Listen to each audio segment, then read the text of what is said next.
আরে ভাই বেশি গরম হচ্ছে, কিন্তু টাকা পাঠাচ্ছে, ঠান্ডা আনতে পার না। ঠিক আছে, টাকাটা পাঠা, আমি যাচ্ছি। আচ্ছা তোর নাম্বারে টাকাটা পাঠিয়ে দিচ্ছি, ঠিক আছে? হ্যাঁ, তাহলে পাঠিয়ে দে টাকাটা। ভাই একটা কথা বলবো। হ্যাঁ ভাই বল না। বিনায়ক নি তোর গার্লফ্রেন্ডের সাথে প্রায় 1 মাস ধরে রিলেশনে আছে। আরে তুই কি বলছিস রে ভাই? বিনা আমার সাথে এরকম করবে নি। ভাই বিশ্বাস না হলে সে এলে একবার তার ফোনটা চেক করবি। এনে ভাই ধর। আরে ভাই তোর ফোনটা দেন, আমার ফোন রিচার্জ হয়ে গেছে, তোর ফোনে একটা কল করবো বলে।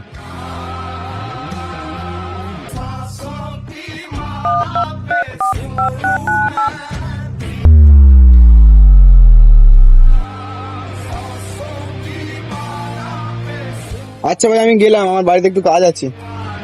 কি রে ভাই, কি দেখলি? আরে ভাই তুই ঠিকই বলেছিস, ও আমার সাথে এরকম করতে পারলো। আজ থেকে ওর সাথে বন্ধু শেষ করে দেবো আমি। আচ্ছা ভাই, তুই এখানে বন্ধুত্বরা এখানে নষ্ট করতেছিস। এখানে আসল দোষ তো তোর গার্লফ্রেন্ডেরই।